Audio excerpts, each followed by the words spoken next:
국민의당 바른정당 합당에 대한 이야기 하겠습니다. 이번 주말을 지나면서 어떻게 상황이 벌어질지는 잘 몰라요. 근데 일단 상황을 정리를 하면 국민의당 쪽에서는 중재까지 안을 내고 중재를 했습니다만 결렬 상태인 것 같고요. 바른정당에서는 큰일이 있었죠. 김세현 의원하고 남경필 경기도지사가 탈당하는 사태가 벌어졌고요. 김세현은 바로 자유한국당으로 가는 입당까지 했고요. 그리고 탈당할 것으로 예상이 됐던 이학재 의원 같은 경우는 탈당을 하지 않음으로써 딱 정확하게 10석을 맞추는 한 자릿수로 줄어들지 않는 바른정당 일각에서는 그거를 안철수에게 힘을 실어주기 위한 바른정당 나름대로의 마지노선이다. 한 자릿수로 줄었으면 굉장히 위험해질 뻔했다. 뭐 자기들끼리 그냥 자위하고 있는 것 같고요. 지금 이 상황입니다. 그래서 계속해서 변하는 유승민의 발언들을 보면 국민의당하고 합당하는 것에 대한 마음이 변한 게 아니냐 했지만 또 다시 힘을 실어주는 것 같고. 그런데 문제는 이제는 10석 남은 바른정당의 숫자 이런 걸 떠나가지고 국민의당은 지금 경랑에 빠져들고 있는 그런 느낌이에요. 일단 전당대회 통과하지 않으면 이 합당 추인안을 의결할 수가 없잖아요. 그래서 그저께 나온 발언들 중에 정말 재밌는 발언은 박지원 의원의 발언입니다. 야, 이렇게까지 하는 건 더 이상 같이 당 안 하겠다는 거지. 뭐라 그랬길래? 안철수는 유승민의 아바타다. 끝났네요.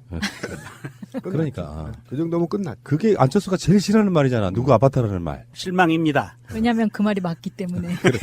근데 그 박지원 의원이 그것만 한 게 아니라 유승민까지도 디스를 했는데 유승민 의원은 축소의 기재다. 왜 남의 당이 와서 분탕질을 하냐고. 뭐든 작게 만드는 마이너스의 선이란 뜻이에요. 네, 축소의 기재. 이번에 그 이학재가 잔류를 하면서 겨우 두 자릿수 10석. 누구 한 명 나가면 또 9석. 이렇게 줄어드는 상황이었고요. 꼬마 바른정당.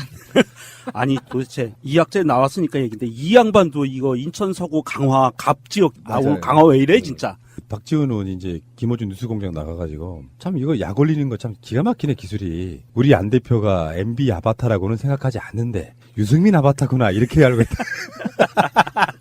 모처럼 만에 지금 남북 화해 분위기가 무르익어가고 있을 때 당리당략 이렇게 싸울 게 아니라 국민의당도 바른정당도 국민이 선택한 10석이든 9석이든 39석이든 그냥 그대로 만족하고 안분지족하고 그리고 국가 발전을 위해서 힘을 같이 써줘야 되는 건데 그렇죠. 지금 이거 아무리 싸워도 자기들한테 플러스가 되지 않는 거예요. 그냥 이대로 지방선거 치러라 새끼들아. 제발 좀 그냥 치르고 국민한테 선택을 받으면 되는 거예요. 이 사람들이 둘이 합친다 하더라도 지금 바른정당과 국민의당의 공천권을 신청한 사람이 몇 명이나 있겠느냐. 한번 생각해봐라. 그리고 당선될 거라고 몇 명이나 생각하겠느냐. 그럴 거면 차라리 바른정당과 국민의당이 자기 정치성을 보여주고 그 보여준 정치성에 따라 선택받으면 되는 거거든요. 그래라고 정치하라는 거거든요. 세비 주면서. 그런데도 불구하고 이합집산 뭔가 자기들이 보여줄 게 없으니까 힘으로 보여주려고 외형적 힘으로 보여주려고 통합하는 건데 그 통합마저도 이루지 못하는 당의 리더십으로 어떻게 대통령을 다시 또 넘보고 어떻게 큰 당을 만들려고 국민한테 새로운 당을 호소하겠어요. 이미 끝났다. 그러니까 처음에 새누리당에서 나왔던 숫자가 33명이었다고요. 그렇죠. 그러다가 나중에 13명 1차로 들어가고 20석 만들었다가 또 들어가서 지금 현재까지 10석인 거예요. 근데 또 탈당할 사람 의원이 있을 가능성이 있다고 해서 박지원의 최종 예상 숫자는 합당을 하게 되면 6석 정도 7석 정도만 넘어올 거다. 대신에 20석 이상의 숫자는 이미 마음을 떠날 정도로 당은 분열이 됐고요. 근데 저는 이렇게 한번 봐요. 유승민의 단점이 있긴 있어요. 그 뭐냐면 들은 바에 의하면 친화력이 좀 떨어진답니다. 그러니까 열심히 막 술 먹을 수도 있고 사람 사귀고 이러는 것을 잘 못한대요. 따르는 사람이 별로 없는 캐릭터라고 이야기하더라고요. 안철수랑 비슷한 거 비슷해, 아니에요? 아주 비슷해요. 그러니까 굉장히 캐릭터가 겹쳐요 지금. 그러네. 어. 그러면 이 안철수 씨는 그동안 본인이 그렇게 열심히 주장해왔던 자기 논리의 핵심, 국민들이 키워준 다당제, 이거를 더 확산시키세요. 그냥 뭐 당대당 합당 이런 거 하지 마시고 국민의당에서 갈라지면 당이 더 많아지잖아요. 얼마나 좋아, 풍족해지고. 자기의 꿈이 실현되는 거예요. 쌍난 치웠더라고요. 치웠어요? 네. 바로 지었더라고. 부끄러웠나 보죠. 저는 이런 비유를 하나 들려드리고 싶어요. 간단히 말해서 이런 거예요. 누군가가 우리를 막 공격했다고 쳐. 그래서 공격한 그 내용이 너무 부당해. 그래서 우리도 방송으로 공격했다고 쳐요. 내가 억울한 지점은 그냥 내가 억울한 거예요. 다수의 사람들은 내가 억울하다는 걸 알고는 있어. 근데 네가 억울하다고 그래서 방송으로 계속 억울한 이야기만 해. 실제로 중요한 건 적폐청산, 개혁, 좋은 여론 만드는 거 이런 건데 맨날 방송마다 그런 이야기를 해. 그게 안철수의 모습이에요. 실제로 뭘 원하는지 다수 대중은 니들한테 어떤 역할을 원하는지를 몰라. 자기가 하고 싶은 대로만 하는 거예요. 그게 정치력이 없다는 뜻이고 저도 마찬가지인 거고 억울한 지점이 있을 수 있잖아요. 그 억울한 지점들을 굳이 말하지 않아도 다수가 알고 있다면 그걸로 분란 만들지 않고 큰 대의를 위해서 가겠다라고 가는 거거든. 안철수는 그런 자세나 태도는 없어요. 중재파가 전당대회 하기 전에 일단 중재를 한번 해볼게 했는데 안 들었어. 앞으로 통합 전당대회 강행할 거야. 이런 분위기로 가고 있단 말이죠. 그러면 이제 바로 깨지는 거고요. 바른정당도 뭐 그 시기에 그러니까 합당이 막 성사되려고 하니까 남경필이나 김세현은 뛰쳐나오잖아요. 비전 없다고. 총 다 했으면 국민의당이 약 40석과 바른정당의 숫자 하시면 50석은 넘어야 되는 거거든. 근데 만약에 이 상태로 쭉 가면 26석, 7석 정도가 국민의당에 남아있을 수 있는 숫자예요. 그런데 사실 26석도 맥시멈이죠. 맥시멈 그 정도 되는 거고요. 실제로 국민의당이 분당 사태가 오게 되면 사실은 그것보다 더 적은 숫자가 움직일 거라고 보고요. 지금 중재를 시도했던 이 사람들도 물론 합당 반대파는 아니라고 본인들이 얘기를 하지만 중재안을 시도했던 것이 상당히 합리적이었어요. 어떤 부분이냐면 양쪽에 다 만족할 수 있는 중재안이었습니다. 안철수는 어차피 합당이 되건 불발이 되건 자기는 대표직에서 물러나겠다고 이미 공언을 했고 그렇다고 봤을 때 전당대회를 안철수가 미리 당대표를 물러나고 새로운 사람을 세워서 중립적으로 전당대회를 하자라는 중재안이었거든요. 굉장히 합리적이었어요. 그런데도 불구하고 안철수가 이거는 무조건 안 돼. 그렇게 하면 내가 물러나면 합당이 안 되니까 안 돼라는 논리로 거부를 했거든요. 이렇다고 봤을 때 이 중재파들도 안철수를 따라 움직이기는 쉽지 않을 거라고 보고요. 참 안타까운 게 지금 대한민국의 이런 급박하게 돌아가고 있는 새해 들어서 정말 다른 나라들의 10년, 20년 사이에 벌어질 수 있는 이런 현상들이 일주일 사이에 막 벌어지고 있는데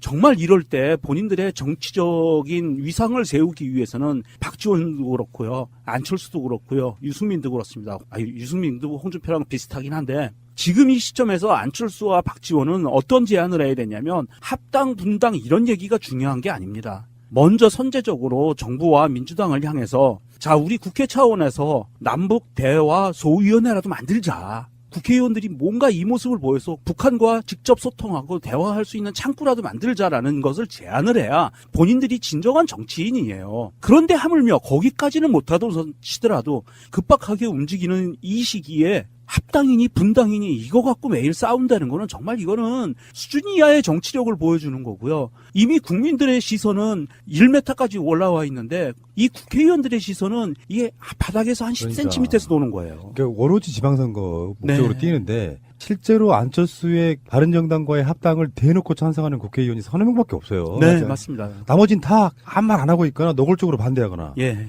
그러면 약간 걷어들일 때도 됐거든. 그렇죠. 근데 이제 좀 합당이 무산되려고 하는 처지가 되니까 유승민하고 만났어요. 그 이후부터는 박지원 말에 의하면은 전부 다 유승민이 시키는 대로 하더라. 그게 이제 아까 말한 유승민 아바타론. 실망했던 대상에서 지금 아바타까지 갔어요. 참 재밌는 캐릭터들이에요, 보면. 그러니까 통합을 통해서 시너지 역할을 내야 되는데 지금 현재 오늘 시점에 아무리 봐도 통합을 하면 마이너스가 돼버린다는 거잖아요. 어차피 안철수는 강행할 것이고 국민의당 내의 중도파를 설득에 나섰다는 거 아닙니까? 그런데 중도파들이 일단 사퇴하고 정당대회를 촉구했기 때문에 중도파들이 중립에 있는 세력들이 안철수한테 그냥 가기에는 어렵단 말이에요. 왜 그러냐면 이게 안철수한테 가면 미래의 희망이 보여야 되는데 미래의 희망이 보이지 않고 있기 때문에 안철수와 유승민이 미래의 리더십을 보여주지 못했거든요. 이런 상태에서 사실은 유승민이 그렇다고 해서 미래의 4차 산업 시기에 알맞는 리더십을 갖고 있느냐 또 그것도 아니란 말이에요. 그리고 안철수도 전국적인 리더십을 발휘하지 못하고 있단 말이에요.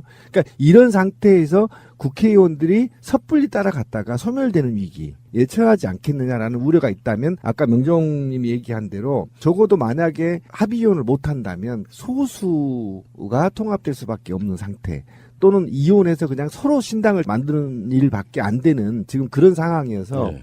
전혀 통합의 시너지를 얻지 못한 상태에서는 의미가 게임 없어. 끝. 네, 의미가 없다. 그러니까 돈 버리고 몸 버리고 욕 바가지로 쳐먹고 역사에서 남는 게 지워지고 없는 정말 뭔가 선언되는 적족 마이너스 선이라는 캐릭터가 있잖아요. 지금 그렇게 가고 있고 그게 이제 이게 5기의 정치거든. 김종철 원내대표가 당이 이렇게 가서는 안 되겠다 싶어가지고 통합 찬성파와 반대파를 중재를 했단 말이에요. 네. 했는데 안철수 당대표가 그걸 안 받았어. 예. 중재안을. 이렇게 되면 어떻게 되는 줄 아세요? 일단 원내대표와 당대표가 삐걱거리면서 원내대표 입장이라는 건 그런 거잖아요. 당에 있어서 당대표 자체가 다른 어떤 찬성파에 속해 있으니 원내대표인 내가 중재하겠다고 나섰는데 그거를 깔아뭉갠 거잖아요. 그러면 김동철이 원래 관망파였어요. 네. 김동철이 반대파로 돌아서서 하는 말이 이거잖아. 안철수가 추진하는 전당대회 일정 협조 못해 이렇게 하는 거예요. 그럼요. 왜냐하면 본인도 원내대표라는 지위가 안철수 따라가는 순간 없어져요. 원내대표도 뭐가 좀 생기잖아요. 그렇게 보기 좀 힘들고 아마 승계하게 될 거라고 보는데 일단은 더 큰 당의 원내대표 되니까 따라가더라도 근데 문제는 안철수의 이런 태도 때문에 점점 사람들이 떠나고 있다는 생각을 한번 해봐야 된다는 거죠. 그러니까 이게 이승민은 그나마 마이너스의 손인데 제가 보기에 안철수는 약간 좀 더 심한 게 이건 거의 자해공갈단 수준이에요. 자해공갈단? 네. 막 자기가 칼질하는 거야 자기 몸에.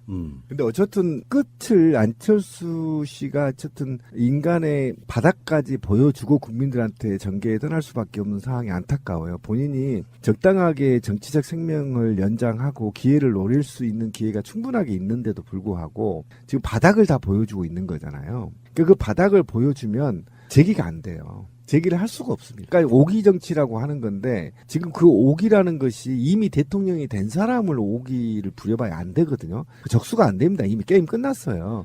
그러면 자기가 경쟁해야 될 사람이 누구인지 대통령이 되기 위해서 그러니까 누구인지 가장 유력한 당 후보가 누구인지를 찾고 그 사람이 국민들한테 내놓은 정책들을 어떻게 비판하고 또는 어떻게 더 나은 정책을 내가 국민들한테 내놓을까 고민할 것이 아니라 70년대 80년대 했던 이런 이합집산 방식으로 정치의 생명을 연장해보겠다는 것은 결국은 국민이 용서치 않아요. 예전에 국민하고 달라요. 그러니까, 안철수를 예. 똑똑하고 리더라고 보는 국민이 몇이나 있을까요? 그러니까 예. 합당을 해도 유승민 당대표를 해야 된다 이런 식의 그렇죠. 여론조사가 막 음. 2배, 3배 나오잖아요. 근데 안철수 진정성이 없다고 하는 건요. 김동철 원내대표의 중재안에 뭐가 있었냐면은 안철수가 당대표에서 물러나고 그렇죠. 왜 그러냐면 지금 극하게 당대표와 반대파들이 싸우고 있는데 현역 의원들은 훨씬 많아요, 반대쪽이. 그렇죠. 그러니까 당대표가 일단 당대표직에서 물러나고 중립적 인사가 비대위원장 정도를 맡아. 그리고 전당대회에 가서 한번 물어보자는 거야. 당원들, 전체 당원들의 의견들을 물어보고 그걸로 결정하자는 거거든. 그렇죠. 근데 안철수는 이미 합당이 되든 안 되든 물러나겠다고 했었잖아요. 그렇죠. 예. 근데 진정성이 없다는 건 뭐냐면 정말로 제가 바라는 게 정치적인 국민의당의 확장을 위해서 합당을 하고 싶어 하는 거라 그러면 이 안이 마지막 아니라고 하면 물러나 주는 게 진정성이거든요. 맞습니다. 근데 자기 당대표 못 물러나겠다는 게 핵심이고 내가 나는 물러나면 통합 안 된다 이런 거죠. 예. 그런 방식으로 지금 추진을 하고 있기 때문에 진정성이 없다는 게 그냥 느껴지고요. 요거는 이 흙탕물은 그냥 똥물이라고 표현한 게 맞겠죠. 완전히 정치판 자체가. 그러니까 국민의당은 지금 국민의당 만들어 나갈 때 더불어민주당은 그건 이제 아무것도 아니에요. 지금 이 상황은. 이거는 상식 밖에 어마어마한 싸움이 그리고 지금 박지원 대표도 그런 얘기 했잖아요. 이제 강목 등장하는 부분 그렇게 되면 끝장난다고 할 정도로 굉장히 위기의식을 느끼고 있는 거잖아요. 강목에다 못 박아서 나타나겠죠. 실제로 그러니까 오죽했으면 그게 무서우니까 뭐 온라인 전당대회 하겠다 이런 난도 나왔었는데 어쨌건 열긴 열어야 될 거 아니에요. 그러면 찬성파든 반대파든 분명히 무기 들고 나온다니까? 한번 보고 싶다. 지금 그 안철수가 거기에 더불어서 한 가지 더 꼼수 부리고 있는 게 전당대회에 참가해서 표를 던질 수 있는 권리를 행사할 수 있는 당원들의 숫자를 줄이기 위해서 지금 노력을 하고 있어요. 무슨 말씀이냐면 1000명이 나왔는데 200명만 찬성해서 부결되잖아요. 그런데 300명만 나와서 200명 찬성하면 가결되잖아요. 그러니까 제적수를 줄이려고 한다는 거죠. 총 권리 당원 수를 줄이기 위해서 대표 당원이라는 명목하에 대표 당원의 명부를 새로 작성해서 다른 당으로 갔거나 아니면 돌아가셨거나 뭐 기타 등등등 해서 진짜 우리 권리 당원이 아닌 사람들을 숫자를 빼내겠다면서 이 분모가 되는 부분을 줄이기 위해서 지금 엄청나게 노력을 하고 있어요. 이거 정말 이거는 대한민국 정치사에서 벌어지지 말아야 되는 암흑기 같은 일들이 지금 야당에서 벌어지고 있는 거예요. 가족 같은 당입니다. 아, 맞아.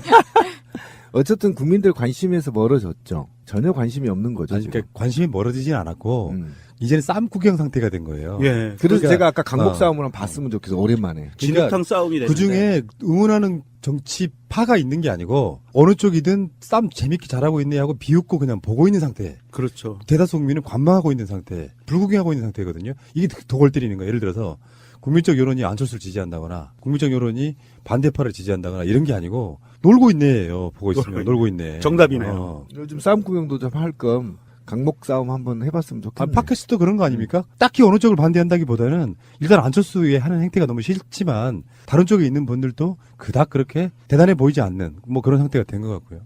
자, 어쨌건 안철수는 점점점 소멸해 가서 내가 2012년 처음부터 시작해서 지금 18년이니까 거의 한 6년 만에 그 이미지 다 깎아먹어버리는 정말 놀라운 신공을 발휘하십니다. 마이너스의 선, 마이너스의 안, 마이너스의 유. 아니요? 아니요. 아니요. 맞네. 아니요.